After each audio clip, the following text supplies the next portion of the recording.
जय हिंद मेरे प्यारे बच्चों, आप सभी को पाठशाला स्टडी में बहुत बहुत स्वागत है। इस वीडियो में हम लोग मैट्रिक बोर्ड परीक्षा 2027 के बच्चों के लिए हिंदी का मोस्ट वीवीआई चैप्टर 1 श्रम विभाजन और जाति प्रथा का वन शॉट वीडियो लेकर आए हैं। वीडियो जो है आपके लिए बहुत इंपॉर्टेंट होगा।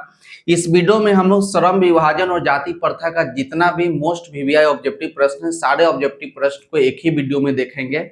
इसलिए आप वीडियो को शुरू से लेकर अंत तक जरूर देखिएगा। वीडियो अच्छा लगा तो वीडियो को लाइक कर दीजिएगा, चैनल को सब्सक्राइब करिएगा और अपने दोस्त अपने भाई को एक बार वीडियो को जरूर शेयर कर दीजिएगा। अब हम चलिए वीडियो को स्टार्ट करते हैं। आप याद रखिएगा कि इस वीडियो में हम लोग चैप्टर 1 हिंदी का चैप्टर 1 देखेंगे। क्या देखेंगे इस वीडियो में? हम लोग हिंदी का चैप्टर 1 श्रम विभाजन और जाति प्रथा का वन शॉट यानी ऑब्जेक्टिव, सारे ऑब्जेक्टिव प्रश्न को एक ही वीडियो में देखेंगे। तो चलिए यहाँ पर देखिए, सबसे पहला आपका प्रश्न है कि श्रम विभाजन और जाति प्रथा।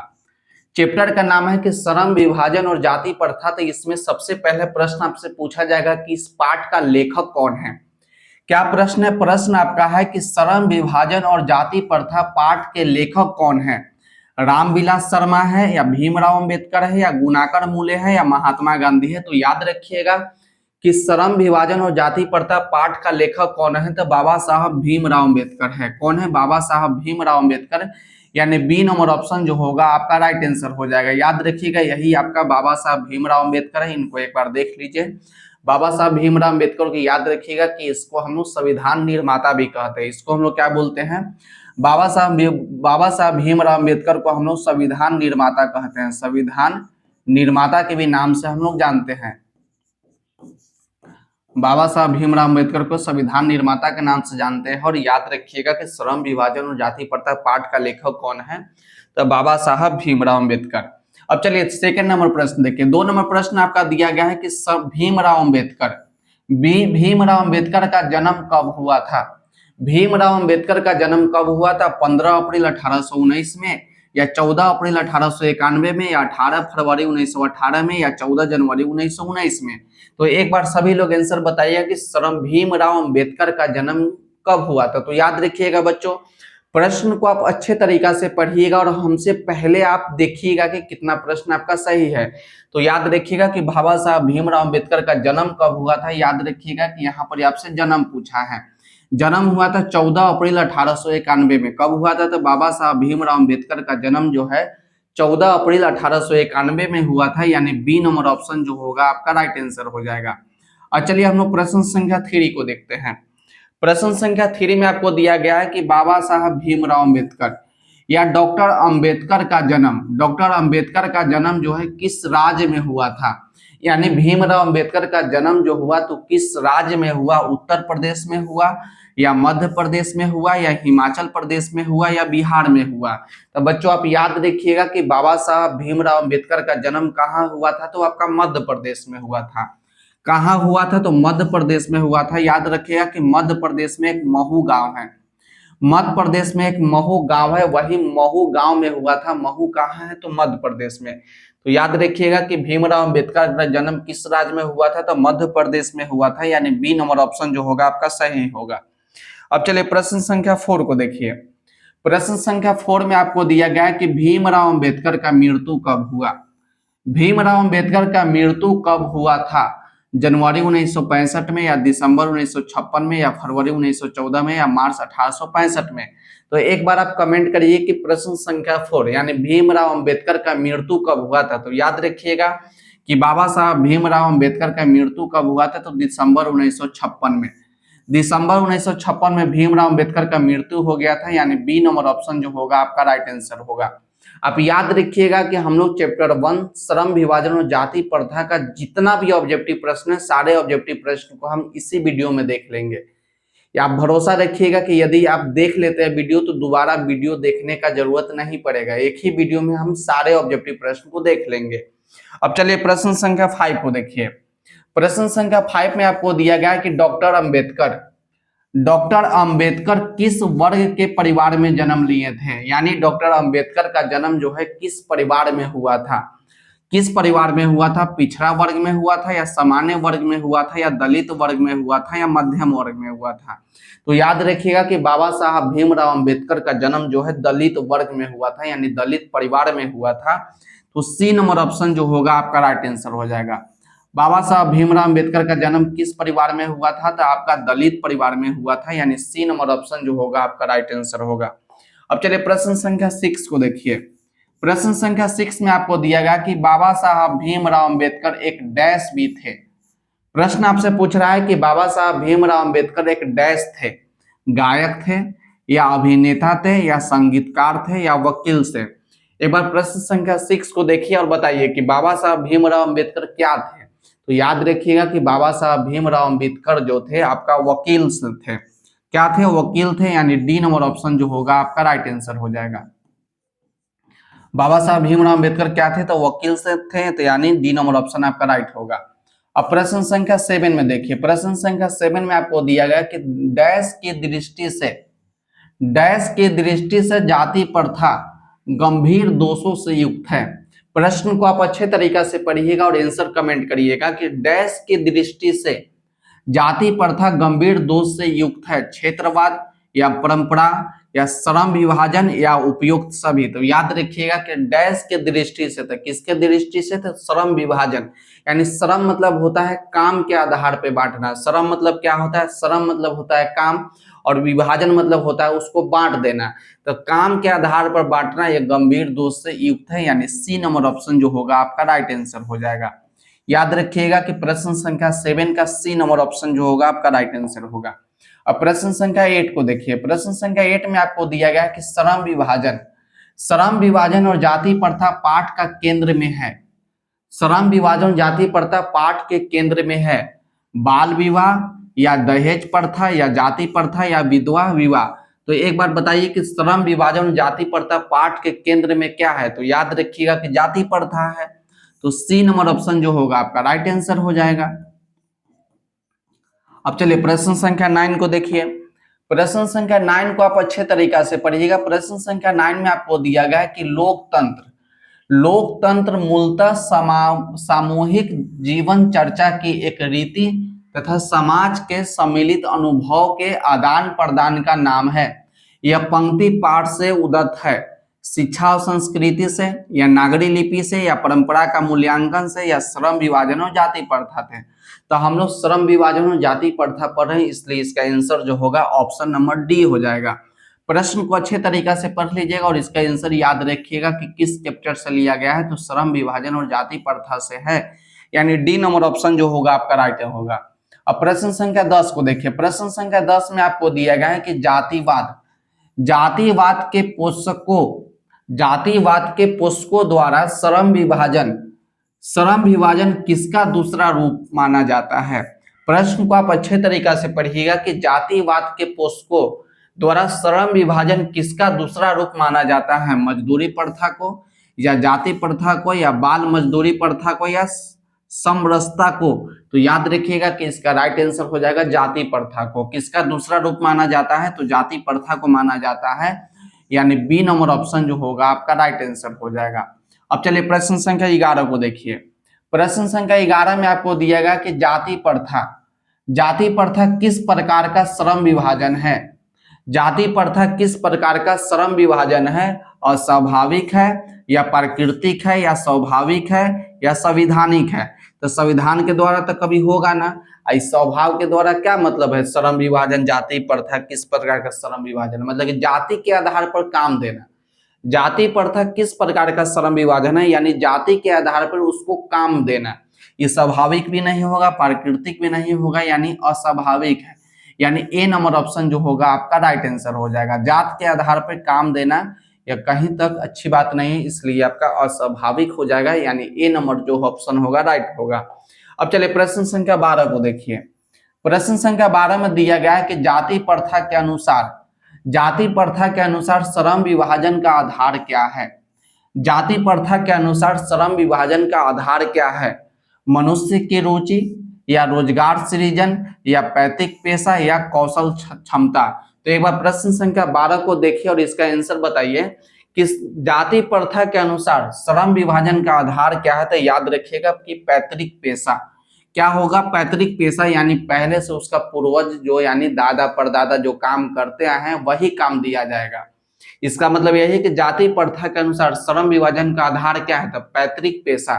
पैतृक पेशा मतलब होता है कि जो पहले से पूर्वज लोग करते आए हैं, जैसे दादाजी हो गए, परदादा जी हो गए, तो वो लोग जो काम करते आए हैं वही काम देना। तो आपका ऑप्शन नंबर सी जो होगा आपका राइट आंसर हो जाएगा। अब चलिए प्रश्न संख्या 13 को देखिए। प्रश्न संख्या 13 में आपको दिया गया कि श्रम विभाजन और जाति प्रथा शीर्षक किनके द्वारा हिंदी में रूपांतरित है। प्रश्न को आप अच्छे तरीका से पढ़िएगा कि श्रम विभाजन और जाति प्रथा शीर्षक किनके द्वारा हिंदी में रूपांतरित किया गया है। भीमराव अंबेडकर के द्वारा, या रामचंद्र शुक्ल के द्वारा, या ललई सिंह यादव के द्वारा, या नलिनी विलोचन शर्मा के द्वारा। बहुत सारा बच्चा जो होता है इस प्रश्न को गलती कर देता है, डायरेक्ट देखता है कि श्रम विभाजन जाति प्रथा शीर्षक बोला है तो भीमराव अंबेडकर में टिक कर देता है, लेकिन आपको ऐसा नहीं करना है। आपसे बोला कि श्रम विभाजन जाति प्रथा पाठ के लेखक जो है भीमराव अंबेडकर है, यदि लेखक पूछेगा तो भीमराव अंबेडकर जी हो जाएंगे। लेकिन बोला कि जो इस चैप्टर का नाम है श्रम विभाजन जाति प्रथा, बोला कि इसको हिंदी में रूपांतरित किसने किया, यानी हिंदी में इसको किसने कन्वर्ट किया, हिंदी में किसने इसको लिखा। तो याद रखिएगा कि इसका राइट आंसर हो जाएगा ललई सिंह यादव। क्या हो जाएगा? ललई सिंह यादव जो है श्रम विभाजन और जाति प्रथा को हिंदी में रूपांतरित किया। कौन भाषा में रूपांतरित किया? तो ललई सिंह यादव जो है हिंदी भाषा में रूपांतरित किया, यानी सी नंबर ऑप्शन जो होगा आपका राइट आंसर होगा। अब चलिए प्रश्न संख्या 14 को देखिए। प्रश्न संख्या 14 में आपको दिया गया कि श्रम विभाजन और जाति प्रथा, श्रम विभाजन और जाति प्रथा शीर्षक पाठ का कौन सा विद्या है। यहाँ पर आपसे विद्या पूछ रहा है कि कौन सा विद्या है। श्रम विभाजन और जाति प्रथा जो है कौन सा विद्या है? ये आपका साक्षात्कार है, या निबंध है, या भाषण है, या कहानी है। तो ये तो बहुत ही आसान होगा आपके लिए। तो आप बताइए कि श्रम विभाजन जाति प्रथा कौन सा विद्या है। तो याद रखिएगा कि ये आपका निबंध है। क्या है? निबंध है, यानी बी नंबर ऑप्शन जो होगा आपका राइट आंसर होगा।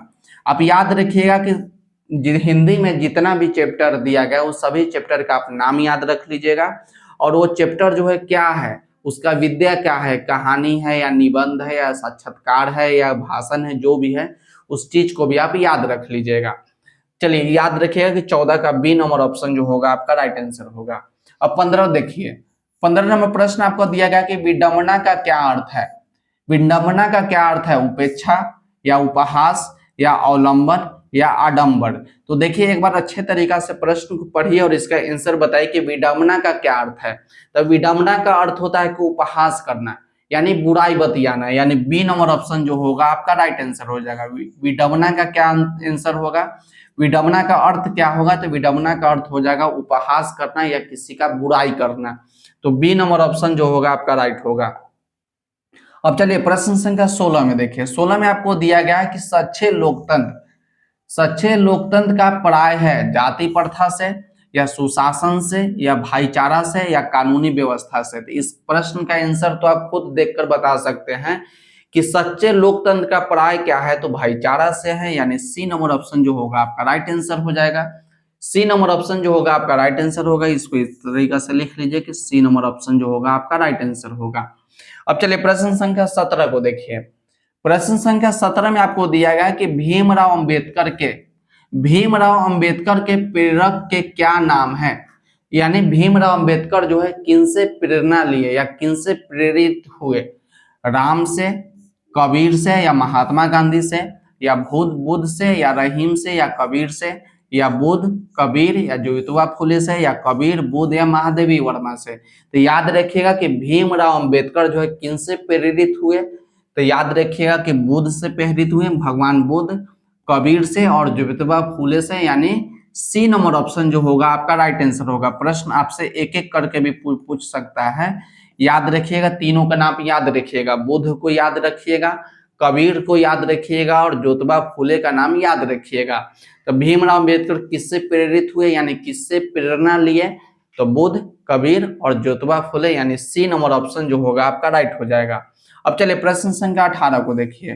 प्रश्न संख्या 18 में दिया गया कि लाहौर का वार्षिक सम्मेलन कब हुआ। यह प्रश्न जो है आपका हिस्ट्री क्या है, लेकिन याद रखिएगा कि लाहौर का वार्षिक अधिवेशन कब हुआ था, तो 1929 में हुआ था। तो सी नंबर ऑप्शन जो होगा आपका राइट आंसर हो जाएगा। अब चलिए प्रश्न संख्या 19 को देखिए। प्रश्न संख्या 19 में आपको दिया गया है कि डॉक्टर भीमराव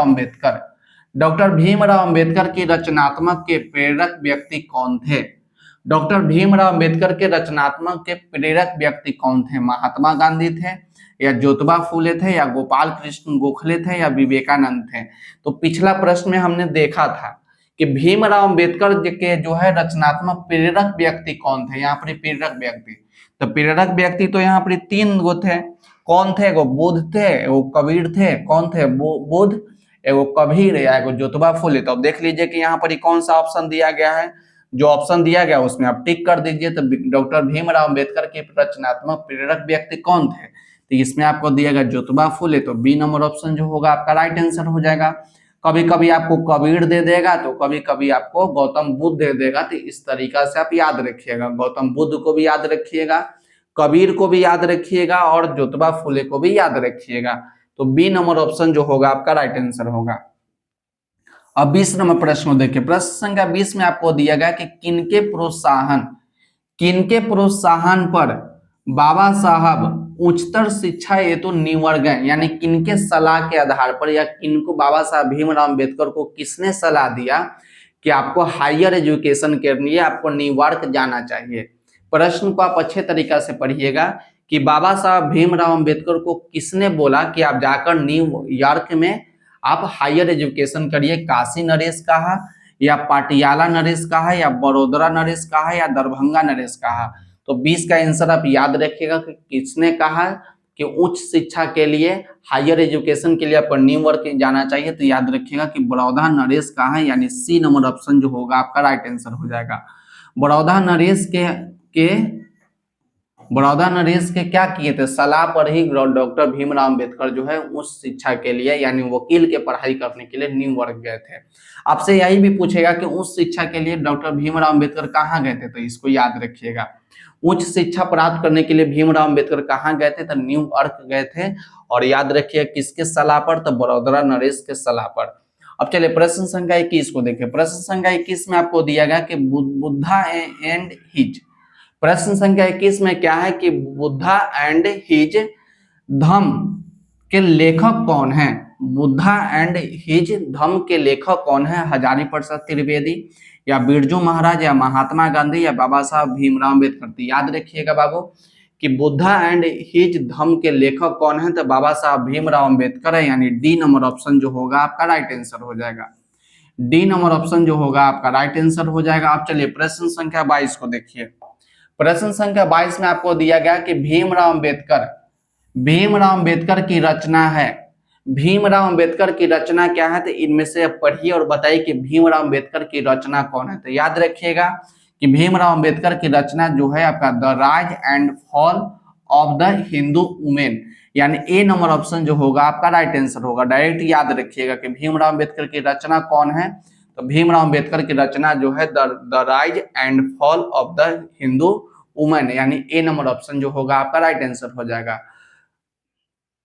अब चलिए प्रश्न संख्या 23 को देखिए। प्रश्न संख्या 23 में आपको दिया गया कि भारत की जाति प्रथा का विशेषता है। भारत की जाति प्रथा का विशेषता है क्या है, देखिए यह श्रमिक का अस्वाभाविक विभाजन है, या यह श्रमिक का स्वाभाविक विभाजन है, या रोजगार वर्धक है, या वर्ग विभेद दूर करता है। तो एक बार प्रश्न संख्या 23 को पढ़िए और आंसर बताइए कि भारत की जाति प्रथा की विशेषता क्या है। तो यह श्रमिक का अस्वाभाविक विभाजन है। उस समय पढ़े थे ना कि जाति के आधार पर काम बांटना, एगो 2 नंबर या 3 नंबर कुछ करके प्रश्न आया था जिसमें हम लोग पढ़े थे कि जाति के आधार पर श्रम विभाजन, तो उसमें हम लोग बोले थे कि अस्वाभाविक है। क्या बोले थे कि अस्वाभाविक है। तो वही तो आ गया कि भारत की जाति प्रथा की विशेषता क्या है, तो श्रमिक का अस्वाभाविक विभाजन है। तो ए नंबर ऑप्शन जो होगा आपका राइट आंसर होगा। इस टाइप का पहले भी यदि आप ध्यान से देखे होंगे तो इसका प्रश्न का आंसर आप कमेंट कर देंगे। जाति के आधार पर विभाजन जो है अस्वाभाविक आया था, तो अस्वाभाविक इसमें भी है, तो इसको ए नंबर ऑप्शन में टिक कर देंगे। अब चलिए प्रश्न संख्या 24 को देखिए। प्रश्न संख्या 24 में आपको दिया गया कि लेखक आज के उद्योगों में गरीबी और उत्पीड़न, गरीबी और उत्पीड़न से भी बड़ी समस्या किसके मानते हैं?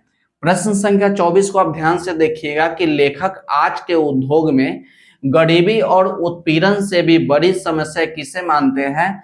तो याद रखिएगा कि निर्धारित कारकों और रुचि के साथ व्यवस्था करना। तो यानी ए नंबर ऑप्शन जो होगा आपका राइट आंसर हो जाएगा। निर्धारित कारकों और रुचि यानी आपको काम में मन नहीं लग रहा है, जो काम आपको नहीं करना है वो काम आपको दिया जा रहा है, वही आपका है कि लेखक आज के उद्योग में गरीबी और उत्पीड़न से भी बड़ी समस्या किसे मानते हैं? तो निर्धारित कारकों और रुचि के साथ व्यवस्था करना, यानी परेशान करना और बोलना कि ये काम तुम करो। अब चलिए प्रश्न संख्या 25 को देखिए। प्रश्न संख्या 25 में आपको दिया गया कि आधुनिक मनु कहा जाता है। प्रश्न संख्या 25 को देखिए और आंसर बताइए कि आधुनिक मनु किसे कहा जाता है? आधुनिक मनु कहा जाता है डॉक्टर राजेंद्र प्रसाद को, या महात्मा गांधी को, या सच्चिदानंद सिन्हा को, या डॉक्टर भीमराव अम्बेडकर को? तो याद रखिएगा कि बाबा साहब भीमराव अम्बेडकर जो है आधुनिक मनु के भी नाम से जाना जाता है। बाबा साहब भीमराव अम्बेडकर को आधुनिक मनु के भी नाम से जाना जाता है। तो याद रखिएगा कि डी नंबर ऑप्शन जो होगा आपका राइट आंसर हो जाएगा। अब प्रश्न संख्या 26 को देखिए। प्रश्न संख्या 26 में आपको दिया गया है कि लेखक की दृष्टि में विडंबना की बात क्या है? यह प्रश्न जो है पहले भी आया था कि विडंबना का क्या अर्थ है, विडंबना का क्या अर्थ है। तो देखिए कह रहा है कि लेखक की दृष्टि से विडंबना की बात क्या है?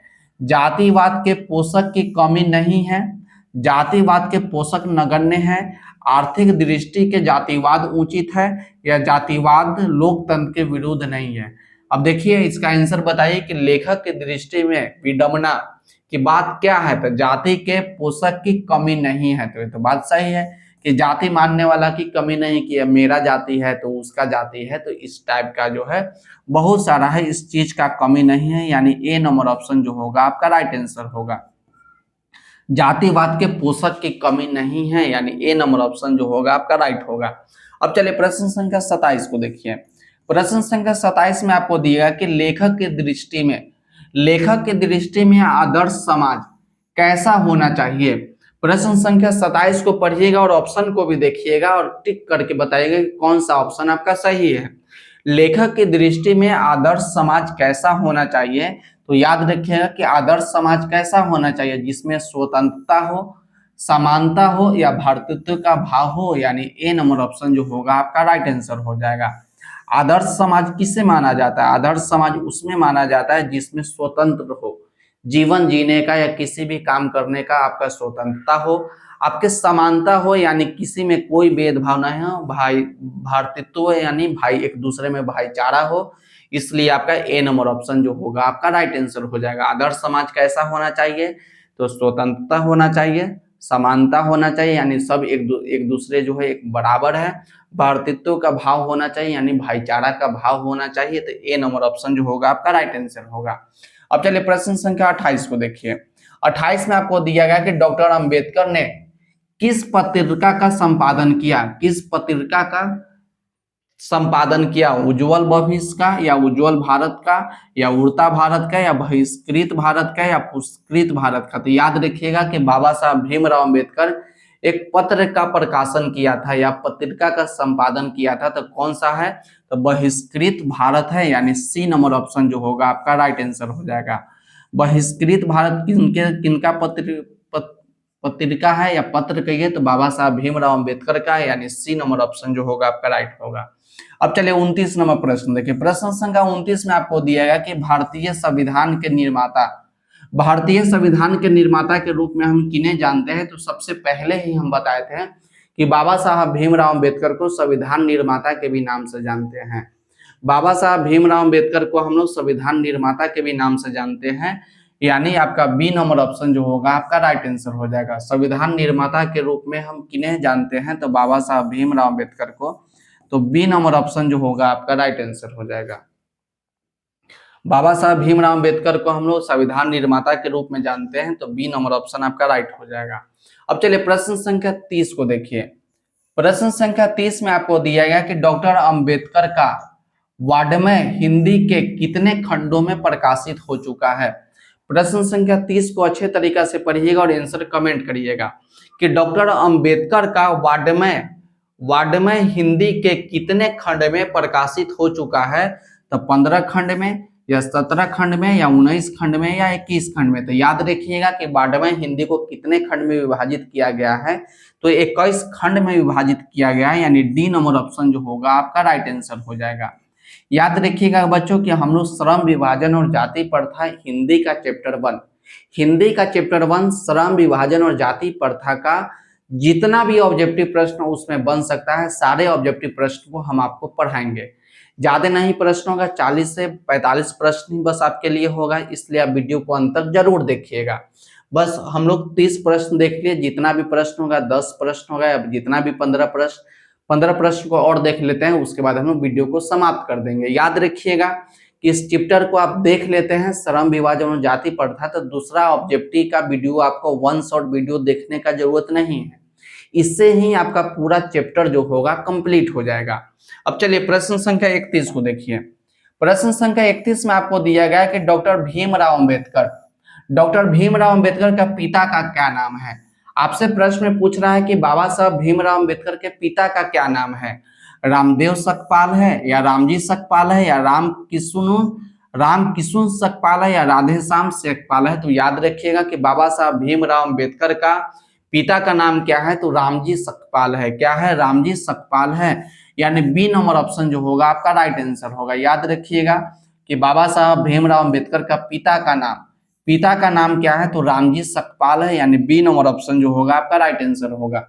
अब प्रश्न संख्या 32 में देखिए। 32 में आपको दिया गया कि बाबा साहब भीमराव अंबेडकर की माता का क्या नाम है? पिता का तो नाम देख लिए कि रामजी सकपाल है, आपसे पूछ रहा है कि अब माता जी का क्या नाम है? भीमराव अंबेडकर का माता जी का क्या नाम है? तो याद रखिएगा कि भीमा नाम है, भीमा बाई नाम है। याद रखिएगा, तो डी नंबर ऑप्शन जो होगा आपका राइट आंसर हो जाएगा। बाबा साहब भीमराव अंबेडकर का माता का नाम और पिता का नाम आप हमेशा याद रखिएगा कि पिताजी का नाम जो है रामजी सकपाल हो जाएगा और माता जी का नाम जो है भीमा बाई हो जाएगा, यानी डी नंबर ऑप्शन जो होगा आपका राइट आंसर हो जाएगा। अब चलिए प्रश्न संख्या 33 को देखिए। प्रश्न संख्या 33 में आपको दिया गया कि डॉक्टर भीमराव अंबेडकर ने पीएचडी की उपाधि कब प्राप्त किया? यानी पीएचडी की उपाधि डॉक्टर भीमराव अंबेडकर को कब दिया गया? 1920 ईस्वी में या 1918 ईस्वी में या 1917 ईस्वी में या 1914 ईस्वी में? तो प्रश्न में आपसे पूछा कि पीएचडी का उपाधि डॉक्टर भीमराव अंबेडकर को कब दिया गया? तो याद रखिएगा कि बाबा साहब भीमराव अंबेडकर को पीएचडी की उपाधि कब दिया गया? तो 1917 में दिया गया। तो सी नंबर ऑप्शन जो होगा आपका राइट आंसर हो जाएगा। कौन सा ऑप्शन सही होगा? तो सी नंबर ऑप्शन जो होगा आपका राइट आंसर होगा। अब चलिए प्रश्न संख्या 34 में देखिए। प्रश्न संख्या 34 में आपको दिया गया कि मूक नायक क्या है? अखबार है या पत्रिका है या पुस्तक है या कहानी संग्रह है? आपसे पूछ रहा है कि मूक नायक क्या है? मूक नायक पूछा कि मूक नायक क्या है? तो मूक नायक जो है आपका पत्रिका है, यानी बी नंबर ऑप्शन जो होगा आपका राइट आंसर होगा। याद रखिएगा कि मूक नायक क्या है? तो मूक नायक जो है आपका पत्रिका है, जिसका संपादन किसने किया था? तो बाबा साहब भीमराव अंबेडकर किए थे। तो बी नंबर ऑप्शन जो होगा आपका राइट आंसर हो जाएगा। अब चलिए प्रश्न संख्या 35 को देखिए। प्रश्न संख्या 35 में आपको दिया गया कि आधुनिक सभ्य समाज में कार्यकुशलता के लिए किसको आवश्यक माना गया है? प्रश्न को आप अच्छे तरीका से पढ़िएगा कि आधुनिक सभ्य समाज में कार्यकुशलता के लिए किसको आवश्यक माना गया है? जाति प्रथा को या कार्यकुशलता को या वर्ण विभाजन को या श्रम विभाजन को? तो आप देखिए एक बार प्रश्न संख्या 35 को बताइए। आधुनिक सभ्य समाज में कार्यकुशलता के लिए किसको आवश्यक माना गया है? श्रम विभाजन को। तो डी नंबर ऑप्शन जो आपका देख लीजिए एक बार। आधुनिक सभ्य समाज में कार्यकुशलता के लिए किसको आवश्यक माना गया है? तो श्रम विभाजन तो होगा ना, श्रम विभाजन। हाँ ठीक है, काम के आधार पे बांटना तो ठीक है, जो जैसा काम करता है उसके आधार पे उसको काम देना। तो डी नंबर ऑप्शन जो होगा आपका राइट आंसर हो जाएगा। माने कि जो अब लकड़ी का काम करता है तो उसको लकड़ी का ही काम देंगे, ऐसा थोड़ी ना कि लकड़ी का काम है उसको डॉक्टर बना देंगे। तो जो जिस तरीका का काम करता है उसी के आधार पर उसको काम देना चाहिए। तो प्रश्न में वही बोला कि आधुनिक सभ्य समाज में कार्यकुशलता के लिए उसको आवश्यक माना गया है, यानी जो व्यक्ति जैसा काम करता है उसको वैसा ही काम दीजिए। वही बोला कि श्रम विभाजन, यानी श्रम मतलब होता है कि काम के आधार पर उसको काम देना। तो डी नंबर ऑप्शन जो होगा आपका राइट आंसर होगा। अब प्रश्न संख्या 36 में देखिए, प्रश्न संख्या 36 में आपको दिया गया कि भारत में बेरोजगारी का एक प्रमुख कारण क्या है। प्रश्न संख्या 36 में आपको दिया गया कि भारत में बेरोजगारी का एक सबसे बड़ा कारण क्या है, प्रमुख कारण क्या है। सती प्रथा है, या दहेज प्रथा है, या जाति प्रथा है, या बाल विवाह प्रथा है। तो याद रखिएगा कि भारत में बेरोजगारी का एक सबसे प्रमुख कारण क्या है, तो जाति प्रथा है। भारत में बेरोजगारी का एक प्रमुख कारण क्या है, तो जाति प्रथा है, यानी सी नंबर ऑप्शन जो होगा आपका राइट आंसर होगा। अब चलिए प्रश्न संख्या 37 को देखिए। प्रश्न संख्या 37 में आपको दिया गया कि बाबा साहब भीमराव अम्बेडकर, बाबा साहब भीमराव अम्बेडकर का विख्यात भाषण इनमें से कौन है। यानी पूछ रहा है कि बाबा साहब भीमराव अम्बेडकर का सबसे प्रचलित भाषण कौन है। भारत भक्त ऑफ कास्ट, या नकेन के प्रवर्त, या एनिहिलेशन ऑफ कास्ट, या इनमें से कोई नहीं। तो याद रखिएगा कि सबसे विख्यात यानी सबसे प्रचलित बाबा साहब भीमराव अम्बेडकर का भाषण कौन है, तो एनिहिलेशन ऑफ कास्ट, यानी सी नंबर ऑप्शन जो होगा आपका राइट आंसर हो जाएगा। एनिहिलेशन ऑफ कास्ट जो है बाबा साहब भीमराव अम्बेडकर का सबसे प्रचलित भाषण है, याद रखिएगा। आपसे पूछेगा प्रश्न, यहाँ से प्रश्न का और बन सकता है, पूछेगा कि एनिहिलेशन ऑफ कास्ट क्या है, तो याद रखिएगा कि भाषण है। क्या याद रखिएगा कि भाषण है। अब चलिए प्रश्न संख्या 38 को देखिए। प्रश्न संख्या 38 में आपको दिया गया कि भारतीय संविधान का निर्माता किसे कहा जाता है। यह प्रश्न तो पीछे भी पूछा गया है कि भारतीय संविधान निर्माता किसे कहा जाता है, तो इसको डायरेक्ट याद रखिए कि बाबा साहब भीमराव अम्बेडकर। भारतीय संविधान का निर्माता किसे कहा जाता है, तो बाबा साहब भीमराव अम्बेडकर को, यानी सी नंबर ऑप्शन जो होगा आपका राइट आंसर होगा। अब चलिए प्रश्न संख्या 39 को देखिए। प्रश्न संख्या 39 में आपको दिया है कि सभी समाज और श्रम विभाजन, सभी समाज श्रम विभाजन के लिए किसको आवश्यक मानता है। सभी समाज जो है श्रम विभाजन के लिए किसको आवश्यक मानता है, कार्यकुशलता को, या जाति प्रथा को, या वन विभाजन को, या उपयुक्त में से कोई नहीं। तो एक बार प्रश्न संख्या 39 का आंसर कमेंट करके बता दीजिए। तो कार्यकुशलता को, तो यहाँ ए नंबर ऑप्शन जो होगा आपका राइट आंसर हो जाएगा। पीछे भी एक इस प्रकार का प्रश्न आया था जिसमें हम लोग श्रम विभाजन माने थे, याद रखिएगा। कहाँ एक ऐसा प्रश्न था जिसमें हम लोग श्रम विभाजन माने, देखिए यहाँ था कि बोला कि आधुनिक सभ्य समाज में कार्यकुशलता के लिए किसको आवश्यक माने। यहाँ देखिए कार्यकुशलता के लिए दे दिया गया था, इसलिए हम लोग श्रम विभाजन में टिक किए थे। कार्यकुशलता को दे दिया गया था, इसलिए हम लोग श्रम विभाजन में यहाँ पर टिक किए थे। और यहाँ पर देखिए, यहाँ पर यह दिया गया है कि सब समाज श्रम विभाजन के लिए किसको आवश्यक मानता है, तो कार्यकुशलता को। तो ए नंबर ऑप्शन जो होगा आपका राइट आंसर हो जाएगा। अब प्रश्न संख्या 40 को देखिए। प्रश्न संख्या 40 में आपको दिया गया कि भारतीय संविधान के निर्माण में महत्वपूर्ण भूमिका किसका है। यानी आपसे पूछा कि जब संविधान निर्माता यानी संविधान बनाया गया था तो उसमें सबसे महत्वपूर्ण भूमिका किसका था। तो याद रखिएगा कि सबसे महत्वपूर्ण भूमिका किसका था, तो बाबा साहब भीमराव अम्बेडकर का। तो ए नंबर ऑप्शन जो होगा आपका राइट आंसर हो जाएगा। तो हाँ, तो यहीं पर ये वीडियो जो होगा आपका समाप्त हुआ। तो आज हम लोग कितना प्रश्न को देखें, आज हम लोग चैप्टर 1 देखें। सबसे पहले याद रखिए कि आज हम लोग चैप्टर 1 देखें, जिसमें आपका हिंदी था। हिंदी का चैप्टर 1 देखें, हिंदी का चैप्टर 1 श्रम विभाजन और जाति प्रथा। याद रखिएगा कि श्रम विभाजन और जाति प्रथा, श्रम विभाजन और जाति प्रथा, श्रम विभाजन और जाति प्रथा, इसको आप याद रखिएगा। आज के वीडियो में हम लोग क्या देखें, तो आज के वीडियो में हम लोग चैप्टर 1 हिंदी का चैप्टर 1 श्रम विभाजन और जाति प्रथा, जिसका लेखक जो थे आपका भीमराव अम्बेडकर थे। तो आज हम लोग टोटल 40 प्रश्न को देखे। इसमें कितना प्रश्न को देखे, टोटल आपका 40 प्रश्न था। तो आप सभी प्रश्न को आप अच्छे तरीका से याद कर लीजिएगा, अच्छे तरीके से अपने कॉपी में लिख लीजिएगा। आप क्या कीजिएगा कि गोधली का पार्ट 1 जो है आप किताब डाउनलोड कर दीजिएगा, या किताब होगा तो आप अच्छे तरीका से उस किताब को पढ़िएगा। उस चैप्टर को जो है चैप्टर 1 आपका जो है उसको बहुत ही अच्छे तरीका से पढ़िएगा, और उसके बाद ये सारे ऑब्जेक्टिव प्रश्न को अच्छे तरीका से बना लीजिएगा। एक एक प्रश्न आपके लिए इंपॉर्टेंट होगा। तो आप याद रखिएगा कि वीडियो अच्छा लगा हो तो वीडियो को लाइक जरूर कर दीजिएगा। एक कमेंट करके बता दीजिएगा कि सर हमें वीडियो बहुत ही अच्छा लगा। इसी प्रकार से हम आपको वीडियो लेकर आते रहेंगे। हम हर एक चैप्टर आपको पढ़ा देंगे, चैप्टर 1, चैप्टर 2, चैप्टर 3, यानी हिंदी का 2 किताब है, गोधली 1 पार्ट 1 और पार्ट 2, दोनों किताब को हम बहुत ही अच्छे तरीका से ऑब्जेक्टिव और सब्जेक्टिव दोनों को अच्छे तरीका से पढ़ा देंगे। इसलिए आप वीडियो को लाइक कर दिया करिएगा, आप चैनल को सब्सक्राइब कर लीजिएगा और अपने दोस्त अपने भाई को एक बार वीडियो को शेयर कर दीजिएगा। चैनल पर नए हैं तो चैनल को सब्सक्राइब आप जरूर कर दीजिएगा। तब तक मन लगा के पढ़िए, अच्छे से पढ़िए। इसी प्रकार से वीडियो हम आपके लिए लेकर आते रहेंगे। तब तक पढ़ते रहिए और बढ़ते रहिए। मिलते हैं अगले वीडियो में।